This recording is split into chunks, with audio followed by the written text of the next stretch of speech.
If you've been wondering what my favourite manga reads of 2022 were, you have clicked on the most perfect video. But what manga or there's a cat behind me, isn't there? So I'm sure you're wondering what qualifies to be on the list, and any volume 1 that I read in 2022 qualifies to be on my best new read list. Even if it didn't release in 2022, it's still fine, because like that's a bit more pain to try and work that out. To be fair though, I think a lot of these were released in 2022, or at least I picked up in 2022, so it's almost accidentally like that, I suppose. Now this list isn't going to be like my number 10, my number 9, all the way up to number 1. I'm just doing them alphabetically because I really started to struggle to try and rank them, because some of them, like, I just enjoyed them so much. I was like, I don't want them to fight. So pretty much anything on this list I would happily recommend to you. The first one isn't the first for best or number 10, it's just I'm doing it alphabetical. Plus I also have some honourable mentions that I want to talk about that I did enjoy but I don't feel are deserving to be on the list. I basically just wanted to talk a lot about manga, and I was like, how can I squeeze in extra ones? Just before we get into the list, don't forget to give this video a like and subscribe, and let me know down below what you think of my choices. Do you agree, disagree, or let me know what some of your top reads of 2022 were as well. I would be interested to know, especially if they're ones I haven't read yet, so I can try and prioritize them for 2023. Also, don't forget to check out my social media and affiliate links found down below, like Forbidden Planet. A lot of these volumes are good price on Forbidden Planet, so I would definitely go check them out, though prices have gone up recently, so that might not be the case anymore. Let's get into it. So the first on the list is 2.5 Dimensional Seduction. So I have read 2 volumes of this. I do also have volume 4. Volume 3, unfortunately, I never saw it in store, and when I looked for it online, it was always more than £10, and I'm not paying that. I think I have found it now, so I'll be able to read 3 and 4 back to back. Very excited. 2.5 Dimensional Seduction is, I feel like it's a more adult version of My Dress Up Darling. Even I know My Dress Up Darling, pretty much all the cosplays are of adult characters or adult nature. This is managing to be more mature. The main premise of this series is our main character, there's 2 main characters, the dude and girl. This guy, who actually has some space on the back cover, is I think the head of the manga club or the anime club, and it's just him, and he is obsessed with this character. What's her name? Liliel? And he always talks about how he has no interest in real girls, 3D girls aren't for him, 2D all the way.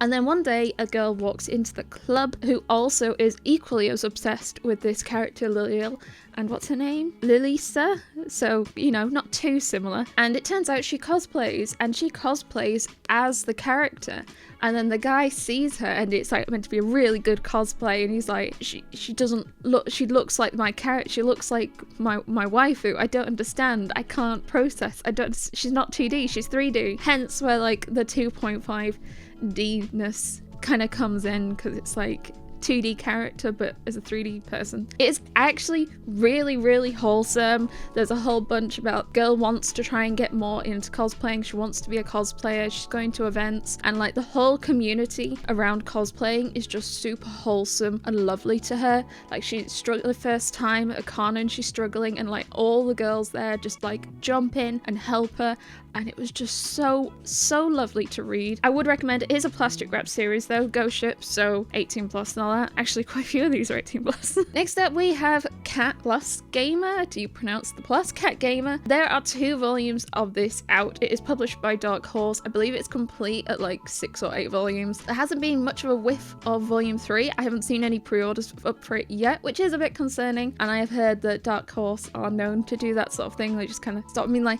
Ero Manga Sensei volume 3 came out so many years ago, and there's just no whiff of another volume. Our main character Riko is an office worker, and she has a huge love for video games. She goes home, she plays video games. Her weekends, she plays video games. She loves them. She never really has much interest in doing much else. She's quite happy. She's content. That's cool. And then one day at work, someone brings in a kitten that they found. Oh my god, my cat's in the tree. And now she's on the shelves. One day while she's at work, someone brings a kitten that they found in the car park, and they're like, who should take her? Our main character's like, I'll take the cat. And I was like, oh, okay.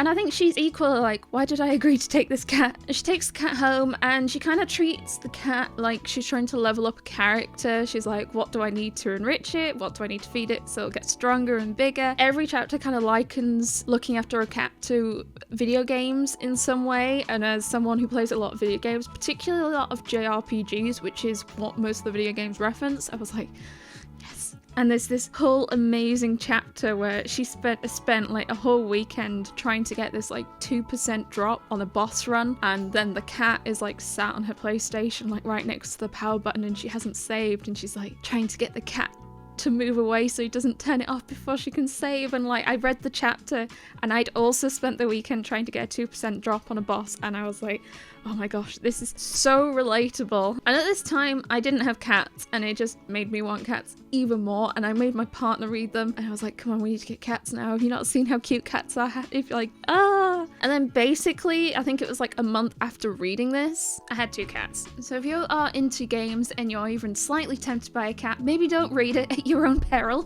But they are very fluffy. Next we have daily report about my Witch Senpai volume 1. Well, I've got the roll volume 1, so what am I talking about? This was a 2-volume series complete, but apparently the series got so much support that the manga artist is going to continue the series further, which I think is amazing. How cool is that? That like you do a series and then just so many people love it that are like, guess I'll just keep going. So once again, it is set in an office, and there's actually quite a lot of stuff like this, isn't there? I read very much to a theme this year, I feel. So yes, once again, it is set in an office, and our main character, female, she is a witch. So it's like an office worker, but she is a witch.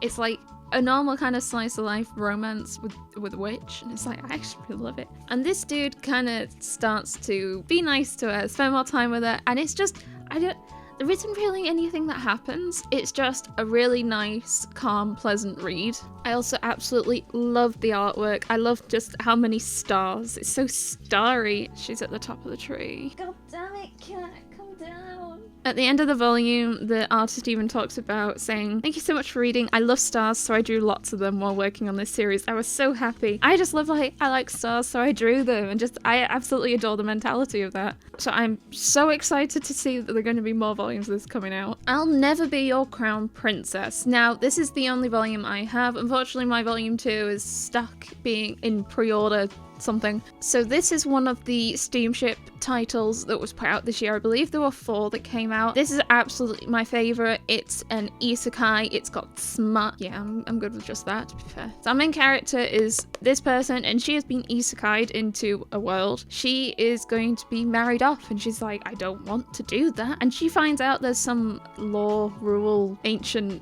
royal decree that says if she's had sex before she gets married to her suitor, it sort of annuls the arrangement. So she's like, I'm just gonna go to a party and find a guy. And that's what she does. Though, unfortunately, spoilers for the end of Volume 1, though again, Volume 1's fair game in my eyes. She accidentally finds the guy that she is betrothed to and doesn't realise until he turns up and is like, yep, it was me. Really looking forward to getting my Volume 2. Volume 3 I also have on pre-order through Forbidden Planet, and it was a decent price if you want to check out my affiliate link down below. Definitely been my favourite of the steamship titles so far, though there is a villain-esque isekai steamship coming out in the next few months, which I have very much got my eye on. As we have Magic Artisan Dalia Wilts No More. I have read 2 volumes of this, and I do have Volume 3 on the way. This is another isekai. Yay!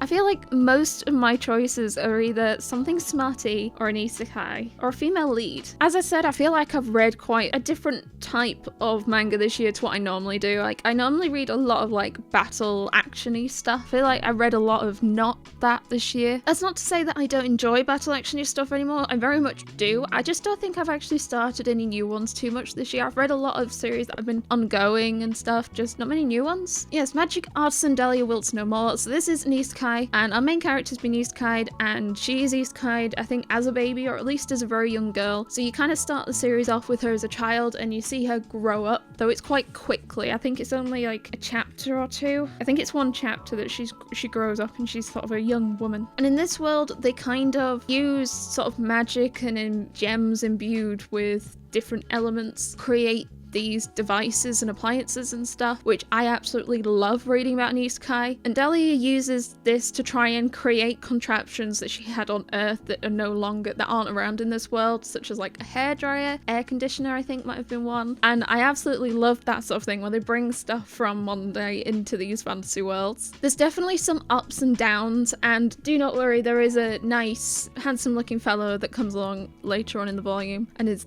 there in volume 2 as well. I really liked how Dalia was presented. There are some things that happen in volume 1, too big a spoiler in my opinion, that really define her, and like it made me feel so bad for her as a character, and then seeing her pick herself back up and improve herself, throw herself into creating these appliances, these contraptions, what's the word they use? Crafting magical items. Absolutely would recommend. Really, really enjoy this. Especially if you're looking for an isekai that's not like a typical isekai, I would say try this one. Manga Diary of a Male Porn Star. So there are 2 volumes of this out. 3 is out imminently, I think, when my pre-order is finally restocked. It is pretty much as it says. It is a guy who has drawn a manga diary of his journey into becoming a male porn star in Japan. It is surprisingly interesting and informative considering the type of topic that we are talking about, because it's very much like behind the scenes, how it works, how they do the angles, how they like set up the scenes, how they hire the people, what the people do, all the other people like behind the scenes, what do they do, and like the whole journey from like start to finish. It really interesting. I really enjoyed it. I read 1 and 2 like back to back. Very interesting. It is of course an adult topic, though I feel like you don't necessarily feel like you're reading it and it's lots of sex. It feels like you're reading just like something interesting. I don't know how to describe it, because I'm like, oh, it's not too bad, it's just interesting, and then I flip through and go, yeah, there are actually, well, technically that is a scene, they're filming porn, so yeah. Lights, camera, passion. Kiruno is jobless, freshly divorced, and all out of dating prospects. When he decides to start a new life for himself in Tokyo, he has no idea what awaits in the big city. His move marks the first step into a bold new career path, male porn star. This memoir chronicles the ups and downs of one's regular otaku's entry into the world of glamour, glitz, and money shots. Yes. And then the guy, like, he draws himself so he looks like this weird frog thing. I know that can sometimes put people off. I know people didn't really like, some people didn't like the bird thingy in Pum Pum, but I think it kind of works in this weirdly. So yeah, 18 plus, but really enjoy. As we have Shangri-La Frontier. So I have read volume 2 and I have volume 3 on the way. This is an isekai. This is, I think, just a really good kind of video game isekai. So our main character, bird guy, but he isn't a bird guy. I'll get there in a moment. He likes playing shit games. So like, I felt like I could relate on such a good level, because like when I say to people I love reading shit manga, and they're like, why? I enjoy, it's almost so shit, it's good. And like, I kind of felt that when he talks about reading bad games. What does he call it? Loves nothing more than finding so-called trash games and beating the crap out of them. When he decides to change things up by playing a new god-tier VR game known as Shangri-La Frontier, aka SLF. And basically what turns out is he's managed to build such a strange set of skills playing shit games. He actually has god tier skills in a good game, because he's so used to having to manage around broken things like bugs and such, that when he doesn't, he's just super insanely good. So he actually decides to wear this like bird mask because he doesn't want people seeing his face, and that's why so he isn't a bird man per se, he's wearing a mask. I swear he's wearing a mask. We've got stats, we've got quests. It's in a game, so you've also got like, there are real people playing it, and then they've also got stuff they do outside of the game, though most of the story takes place inside the game. There's a little bit at the beginning. I don't remember if we went outside of the game in volume 2 at all, actually. Would recommend if you like your good isekai. This is a good isekai, video game isekai. As we have Skip and Loafer. So Skip and Loafer currently has 6 volumes out. I have 7 on pre-order. I think it's still ongoing. I don't know how many volumes are out in Japan. This is a like slice of life. It's kind of getting a bit romancy, but it's not yet. It's more like just slice of life, high school. Our main character, this girl, what's her name? Mitsumi, has moved to Tokyo to live with her aunt, having lived like, where is she from? She's from a tiny town in the Ishikawa prefecture. But she's kind of like a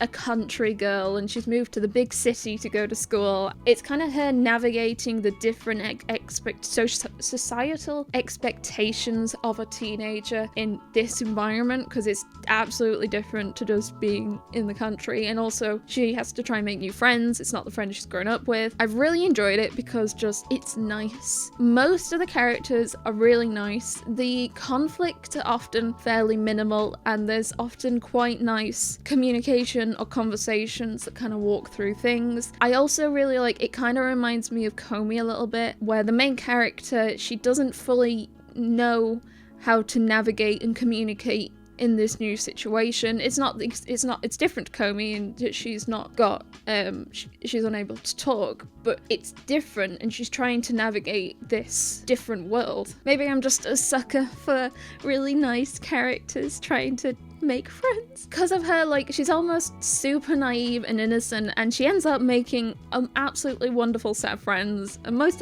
unexpected splattering as well. I think it's just a really nice, supportive, wonderful friend group. I love reading it. It's so wonderful. Splendid work of a monster Maid. So this has 4 volumes out, I believe, and there is definitely at least a 5th one coming. I think it might actually be complete. I think I saw the manga artist on Twitter say that they'd finished the series, and that really, really upsets me because I love it. This was really one of my favorite reads of 2022. I think I barely see anyone talk about this. It is absolutely gorgeous. The art is probably some of the most stunning artwork I have in my collection. It's definitely up there with, say, Witch Atelier. That's a nice panel. It's so pretty. Once upon a time, there was an elderly woman. She lived alone, save for a darling black cat that she doted on. After many years, the cat finally gained the ability to transform. Look, mistress, I've turned into a human. Now I can repay your kindness. Alas, the kitty was just a little too late to help her owner. Legend has it she now wanders the demon realm looking for a place where she belongs. And so begins the tale of Sumaya the Nekomata and her splendid work as a monster maid. So that's like prologue setup. Like, I'm fairly sure that's like just describes the very first page. Story that continues on from that is, so our main character is this character Sumaya, the cat girl. She ends up in service of this like ice witch lady. These other 2 maids come along. Where do I have a nice shot of them? They're on the back cover. These other 2 maids come along, and it turns out the ice witch has kind of gotten some stolen power, and they kind of take the power back from the witch. And then it turns out there's this whole thing where the current demon king killed the old demon king, stolen his power, and kind of spread it out amongst his loyal followers. And it turns out the old demon king isn't dead. He's actually just lost some of his power, and now he's like a little boy. And these maids are working for the old demon king to try and recover all his power so he can go back up against his brother. It's kind of the plot. Every chapter is kind of them going along to another person who has some of the power, them trying to find the item or thing with the power, and then claiming it back. And the thing that with the power always sparkles a little, and the cat maid is able to like see the sparkles. They know what they need to grab or take. It's just really fun to read, and it's so pretty to read. It being so pretty, I feel like this story could be really bad, and I'd absolutely love reading it anyway. But the story I do enjoy as well. I love the whole like silly, what's the power going to be? How are they going to collect it? And there's also some very sad backstories around like all the characters, because of course there is. It's just gorgeous. Gothic fantasy. I see no one talk about this. Please try this series. It is a little pricey. That is probably my main issue with it, so I'll maybe try and find it secondhand. I got, I think, 2 of my 4 volumes secondhand, which very happy with. Final volume before we move on to a few honourable mentions is To Strip the Flesh. So I had pretty much written off that one-shots weren't for me, and then I read this one and I was like, oh shit. So this is a one-shot. It's actually even less than a one-shot because there's so many different stories in it that the longest story in this volume I think is like half of it. So I think that's the longest story in the volume, and then there's a few shorter ones, and then at the end there are even some just 2-page stories. So that's the complete story, and I absolutely love them so much. Some of them are really sad, some of them are really lovely, some of them are really, really weird. Is this the one that has the watermelon one was weird? The David figure one was also weird, but I absolutely adored the story with the grandmother. It just Yeah, it really got to me. A moving collection of 6 short stories that explores what must be stripped away to find the truth and celebrates the beauty of embracing who you are. It's just a really nice, in the feels one-shot. I think I was just so surprised by how much I enjoyed it, which is why it's in my top 10. Maybe if I knew a bit more about it before I went in, it might not be. Really enjoyed it, and it's fizz, so it's not too pricey either in comparison to like some of the others. Okay, so that was my top 10 best reads. I have a few honourable mentions I would like to go through. They are honourable mentions because I don't necessarily think they're actually that amazing, or I don't think they're worthy of being like top 10 material, but there was something about them that made me enjoy them for maybe a personal reason or something. I'll kind of go through it as I go, but basically all the volumes that I talked about just now, any of them I would recommend. Out flat out, you just say recommend a series and I would happily suggest one of these to you, whereas the ones I'm about to talk about I probably wouldn't. They're probably more just there was something about them for me that I quite enjoyed when I read, and hence why I want to talk about them a bit, but they're not quite top 10 material. So first off, we have Bite Maker. Bite Maker is probably one of the most problematic, controversial romance series that I have read ever, maybe. It is an Omega story, and I think it was the first Omegaverse story I ever read, and I didn't really know what it was about. I think, was there a thing at the back? No, I think it was in, I think I also recently read a BL that was set in Omegaverse, and in the back they had like a proper description of like, this is what Omegaverse is, and I was like, oh, okay, goodness,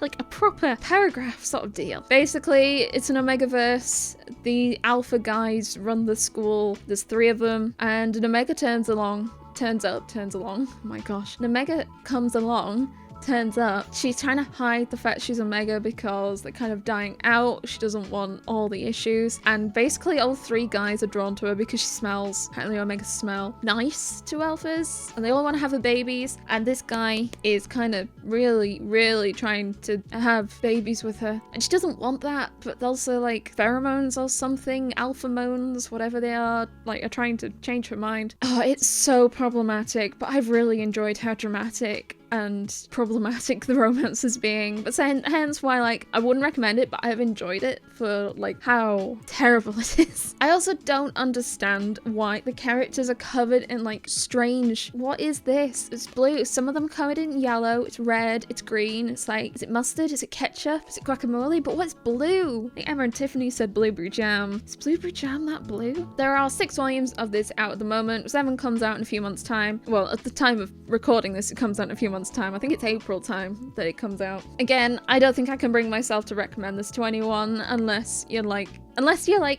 Emma and Tiffany, and I know you like reading problematic romance like this. I think Our Son is Gay. Now, I actually nearly just wanted to put this in my top 10 list, but I ended up wanting to put the other stuff in on top, but I still wanted to talk about it, so it's like, it's an honourable mention, but it is actually one that I would really recommend to everyone to read. Basically, it's following a son and his mum. The son is quite obviously at least interested in men in some way. He either doesn't know or doesn't know how to come to terms or accept or acknowledge that feeling inside of him, but it's so obvious that his mother is so aware. She's just trying to like let him know that she loves him regardless. She's very keen, she's supporting him, she's his cheerleader, so that when the time comes that he is able to acknowledge it or realizes, he's able to bring that to her and talk and share with her. I feel like this is like a star example of, as a parent, what to do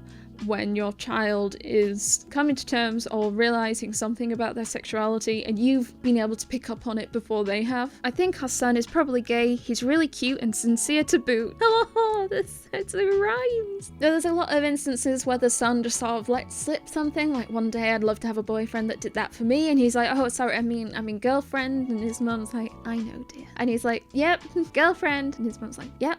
Reading about their relationship's so wonderful. I've only read the first 2 volumes so far, and I got 3 and 4 in December, so I'm going to try and read those soonish. It's just a really lovely read. My only gripe with the series is it's very thin and it's very expensive. It's Square Enix manga, and I think I've seen these in Forbidden Planet in Leeds for like $13.99 a volume. I managed to get my volumes 1 and 2 for $5.99 on Blackwell's, which is amazing.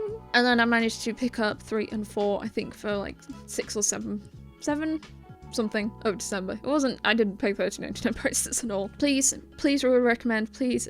So So good. Next we have Summertime Rendering. So I have only read up to volume 3 of Summertime Rendering. I am missing volume 5, so I have volumes 4 and 6, but I don't have volume 5 because it never seems to be on sale, and they're so expensive. I mean, 4, 5, 6 I think retail at like £22.99 in pounds. No. I managed to get most of them for less than £15 each. I think 1 to 3 I got for £11 or £12, and then 4 and 6 I got for about £13, £14. I'm like trying to find 5 for the same price. I don't want to be paying £22.99 per volume. So I kind of wanted to talk about this in my honourable mentions because technically the genre of this, I believe, is horror or psychological or horror or something like that. And I know I always talk about how horror is not for me. I don't like being scared. I don't like being scared. I will avoid horror movies. Not a huge fan of Halloween. Dressing up is fine. I kind of like the Halloween aesthetic and stuff. Scary things. I'm a big baby. A big scaredy cat. I don't like it. I don't have any Junji Ito. I don't really intend to have any Junji Ito. Not a fan at all. However, I picked this up because I heard it was very good and it had like a story, and I don't know, it missed it. When I picked it up, I heard it was more mystery than anything, and having read it, yeah, I'd say it is a bit horror-ish. I feel like the mystery to me outweighs the horror, which makes it okay. So, premise is this guy used to live on this like small island, and he moved away. Did he go to college? I think maybe go to school. He hears that unfortunately one of his friends has passed away, and he returns to the island to attend the funeral. However, weird shit happens. There's a lot of creepy stuff, there's a lot of death, there's a lot of mystery. I really like how they do the mystery stuff. I don't want to say too much because it is really spoilery, at least to begin with. I've been really enjoying it. It's a good read, especially technically it's an these Udon Entertainment prints. I still managed to get through them pretty quickly. Just on the hunt for that volume 5, and then I'll probably try and wrap up the series like quite quickly. I feel like the way it's going, I want to try and read them all together, which is why I've like held off reading my volume 4, even though I could, and get volume 5 and then I can wrap the series up. If you're in the UK, there are a few of these available on Books Please for a decent price, and then you can also get 10% off with that 10% off voucher code, so that's a good shout if you're UK based. The final volume of my honourable mentions and the final volume of the video is Vampire Dormitory. It is another problematic romance trash. I've had a real theme this year. So there were 2 vampire romance trash series, in my opinion, that came out in this year. One is on my best reads and one may or may not be on my worst reads list. I don't know what it was about Vampire Dormitory that made me enjoy it in comparison to Rose and Blood. I think just Rose and Blood, there were a whole bunch of other issues which I'll go into when I film my worst reads video of 2022, but I think Vampire Dormitory, just like, it was so dewy-eyed and had some fun bits of drama, but the drama did wrap up nicely. I did actually put this on my honourable reads list before I read volume 8. I feel like with volume 8 I am actually starting to dip off the series. If I'd made my list after reading volume 8, it might not have gone on it, but I'd already added it, so I wanted to talk about it because I did enjoy up to about volume 6, beginning of volume 7, and then like we kind of wrapped up the first arc that was kind of leading the series, and I have lost steam with it a little bit. So it kind of follows our main character, Mito, who is a very, very pretty young girl. She gets a lot of unwanted attention because of her looks, so she decides to dress up as a boy, and she gets a lot less attention that way. She ends up stumbling upon this cafe where a bunch of dudes work, including this guy, who is a vampire. He lets her, or him, as he thinks, stay with him in exchange for letting him drink their blood. Mito is actually kind of in love with him, but he's like, I've got a fated partner and it's a girl, which means it's not you. And it turns out actually she is the fated partner, but he thinks he's a girl. He's a he, but actually he's a she, and yeah. It's very over the top. It's not good, but so I wouldn't really recommend it. If you like vampire trash romance, yes, potentially would recommend it, but I wouldn't just outright recommend it on its own. I feel like there are better romance series to recommend. And there we have it. Those are my favourite reads of 2022. I can't wait to read some excellent manga in 2023. I assume it's all going to be wonderful. 2023 is going to be amazing, glorious, marvellous, stupendous. I'll cry. There better be a lot of isekai. I actually haven't checked my Isekai pre-orders in a while. I am very excited to read some great stuff in 2023. Yes, do let me know down below what some of your favorite reads of 2022 were, because I would like to prioritize some of those stuff to read in 2023. I absolutely adore reading new series and reading the first volumes of stuff, and I love going in blind. I mean, like almost 2/5 of what I read in 2022 were volume 1s. I hadn't realised till I checked my spreadsheet. Yeah, I'd read a lot of volume 1s. I've even looked at my spreadsheet now and I'm like, there's so many. If you enjoyed this video, why not give this video a like and subscribe for more manga content. I am going to be filming my worst reads. I've also got my December haul, my Christmas haul. I've done a secondhand unboxing. There's going to be some dudette shopping videos. I've got a lot of videos to put out. It's going to be like, everything's going to be so offset. You're going to see Christmas stuff like into March even at this point. I'm so sorry. I've just filmed so much stuff. I don't know if I should be apologizing. It does mean that a lot of my videos probably aren't going to be particularly timely, but it is going to help me keep consistent. Yes, thank you so much for joining me. I hope you have the most glorious day and I'll see you next time. Bye!